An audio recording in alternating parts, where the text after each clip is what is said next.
For DJ Rocky's Secret Files.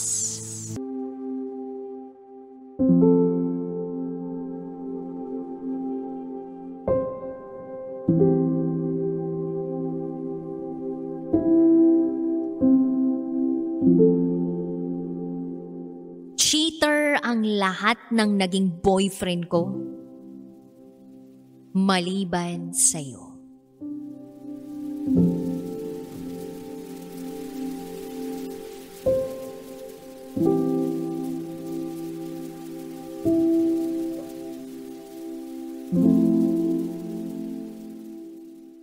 Hi DJ Rocky.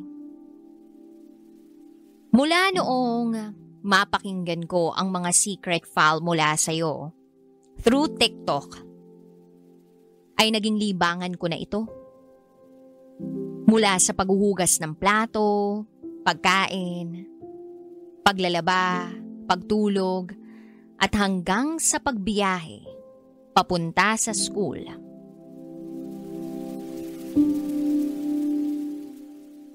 Grade 12 student ako ngayon. At sa edad kong ito, marami sa mga istorya mo ang relate na relate ako. Itago mo ako sa pangalang Rose. At ito, ang aking secret file.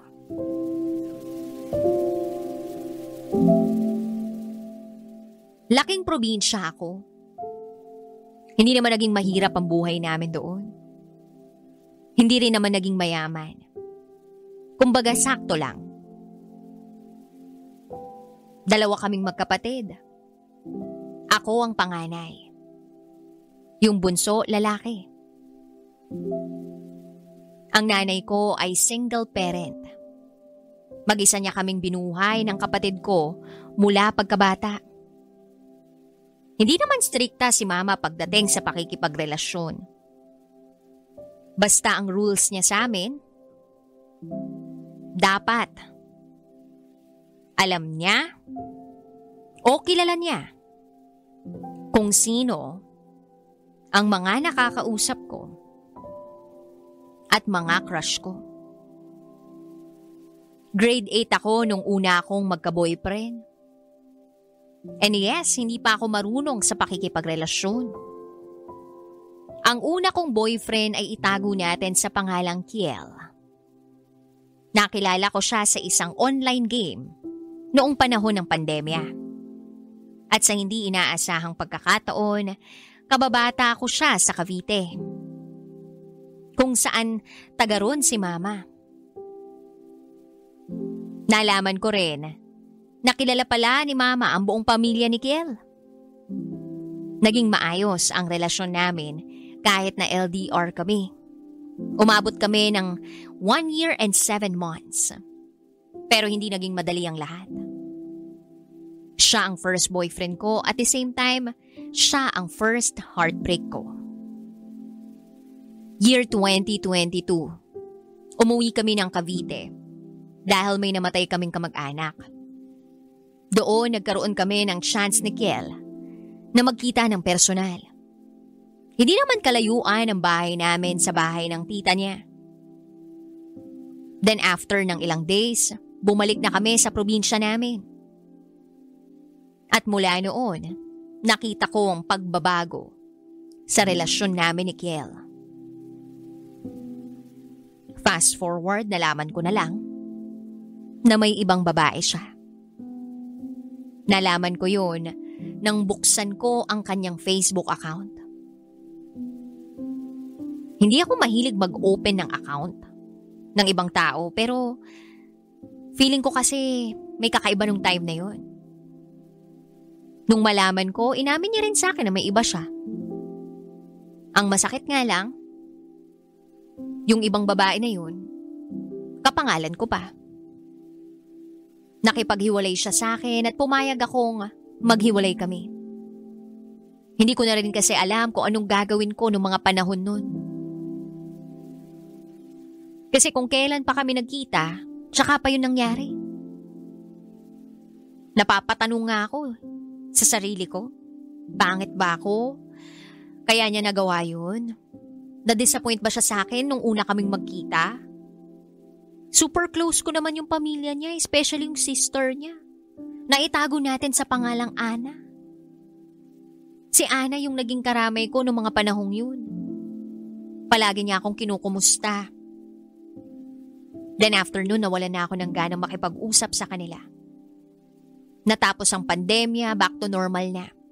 Bumalik na kami sa face-to-face classes. Then umakyat na ako to grade 9. Wala na kaming balita ni Kiel sa isa't isa mula noon. Wala rin akong ibang naging kausap pagkatapos ng nangyari sa amin.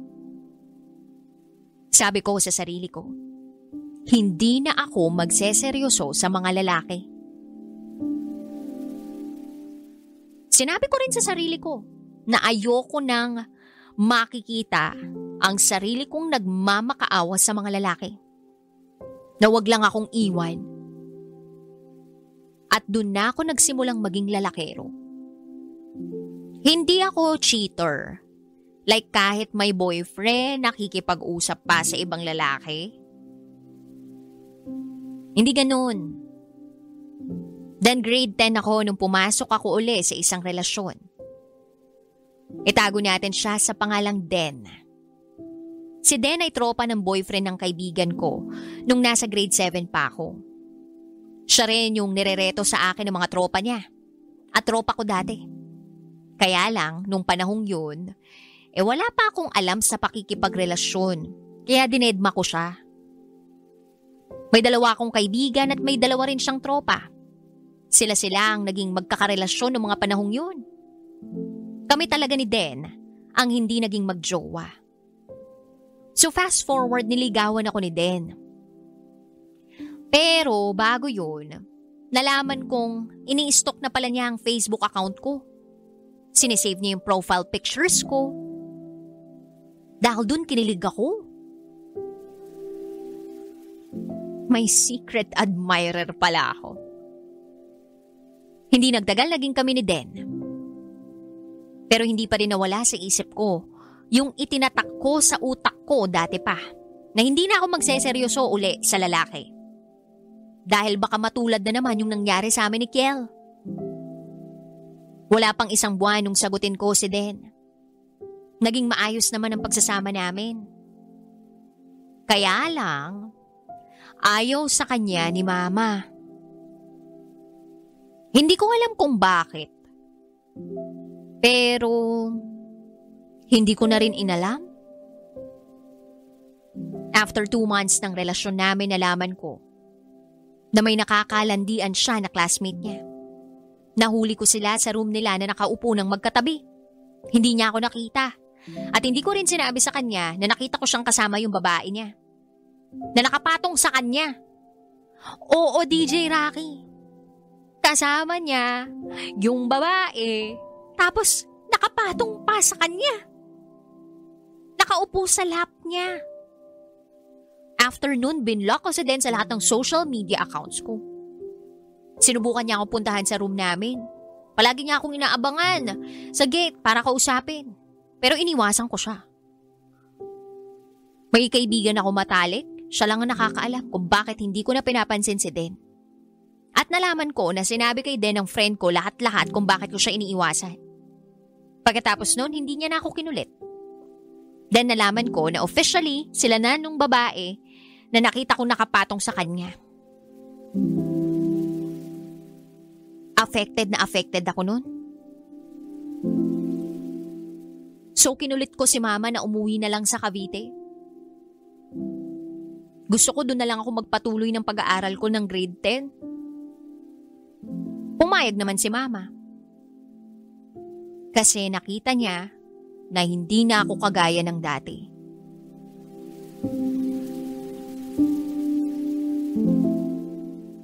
Hindi ko nagawa na hindi masaktan sa nangyari sa amin ni Den.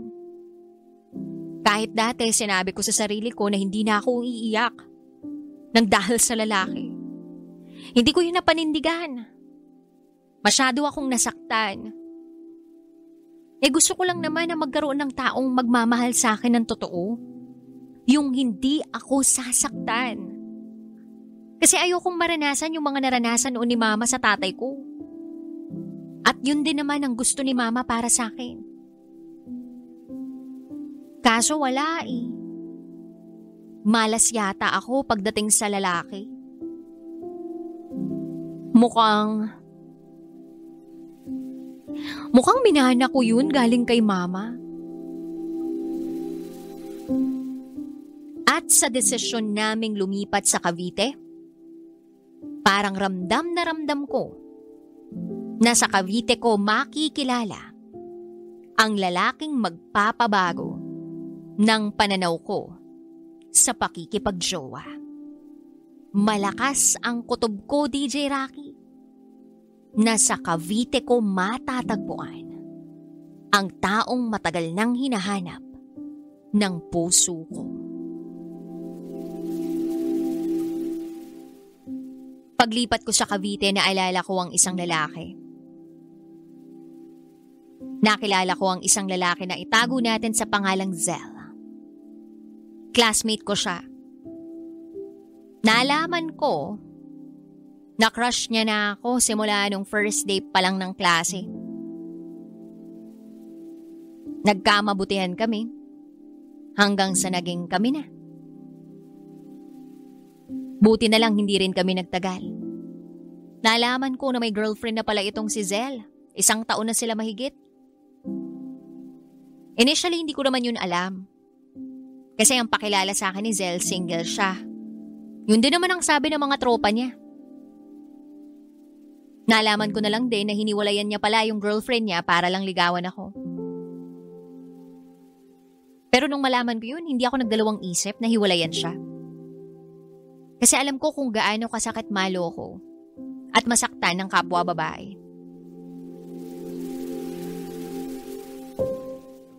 Ayokong maging rason ng paghihiwalay ng 2 taong magkarelasyon. Hindi ko yun papangarapin. Nung time na yun, hindi naman ako nasaktan sa nangyari.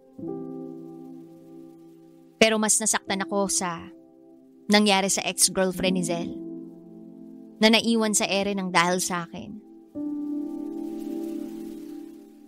Fast forward, grade 11 na ako. December 2023, nakilala ko naman si Sean. Yun ang totoo niyang pangalan. Ayokong itago ang pangalan niya kasi proud ako sa kanya. Grade 12 siya, grade 11 ako. Palagi kami nagkakasalubong sa daan. Pero hindi kami nagpapansinan kasi hindi pa naman namin kilala ang isa't isa. Hindi siya sobrang gwapo pero malakas ang apil niya. Malaki ang katawan niya. At magaling pumorma. One time, niyaya ko siyang lumabas. December 25. Christmas Day. Para magsimba sa Baklaran at gumala na rin. Sa mga oras na yun, magaan ang loob ko sa kanya. Na para bang ang tagal-tagal na naming magkakilala. Hindi pa doon natatapos ang pagkikita namin. Kasi nasundan pa yun ang nasundan. Sunod-sunod ang labas namin ni Sean after class. Niyayaya niya ako para kumain sa labas. Hindi pa kami DJ Rocky pero pakiramdam ko kami na. Kung paano niya ako alagaan at asikasuhin, tratuhin sa tuwing magkasama kami ibang-iba.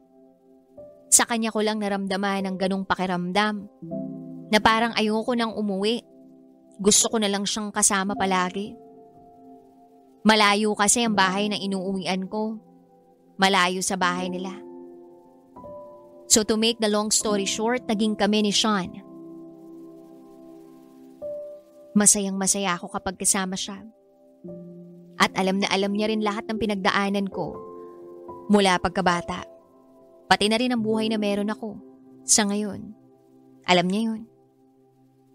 Masasabi kong si Sean ang greatest love ko. Dahil sa kanya ko naranasan ang lahat ng first ko sa buhay. Kilala rin ni Sean ang mama ko at ganun din ang mama ko. Kilalang kilala siya.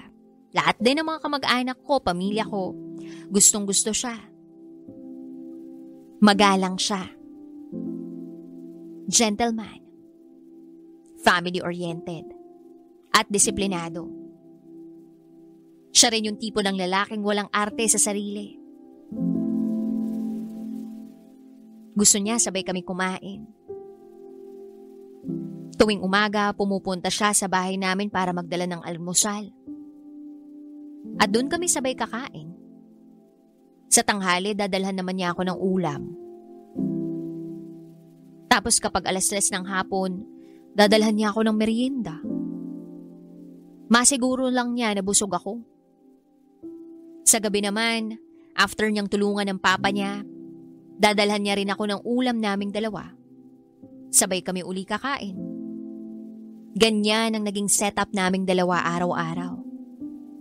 Kung noon 52 kilograms lang ako, ngayon 62 kilograms na. At siya naman kung dating 62 kilograms, ngayon 78 kilograms na. Diyos ko, kailangan na siguro namin mag-diet. Pero ganun pa man, hindi niya yun pinapansin. Kasi masaya naman daw siya kapag ako ang kasama niyang kumakain. Bago din siya umuwi sa bahay nila, hindi niya nakakalimutan ang pag-iigib. Oo, DJ Rocky. Iniigaban niya ako ng tubig para sa panligo ko. Ayaw niya kasi ako nagbubuhat ng mabigat. Pakiramdam ko nga hindi girlfriend ang tingin niya sa akin. Parang asawa na.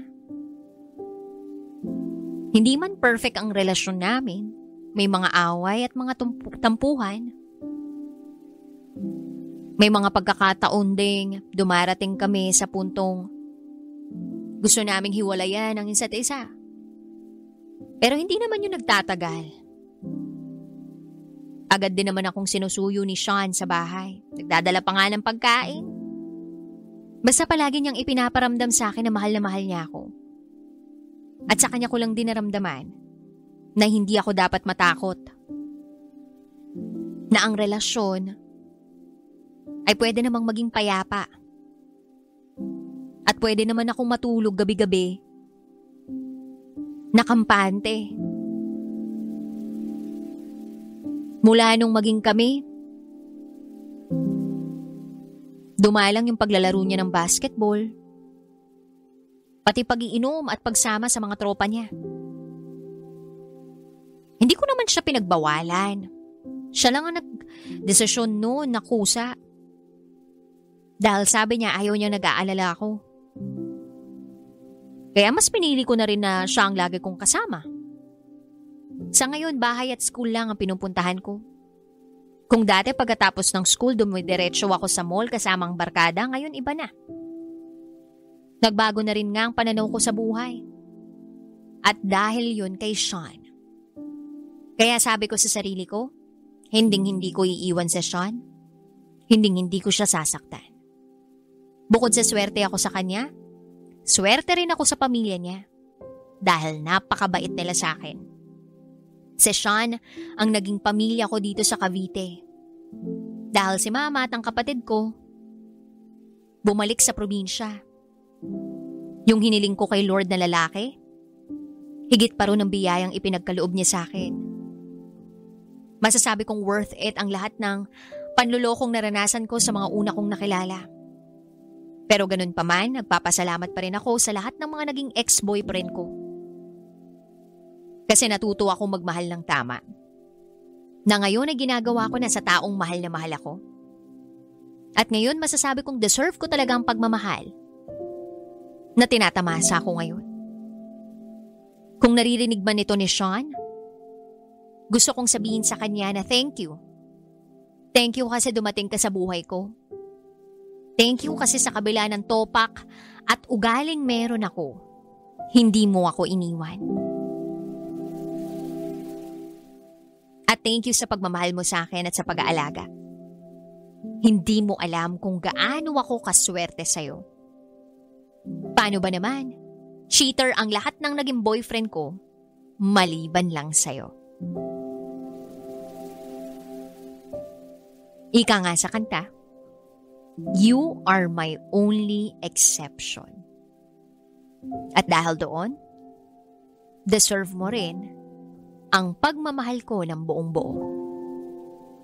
Mahal na mahal kita, Sean. Mahal na mahal. Sa ngayon, mag-iisang taon na kami ni Sean sa darating na March 24.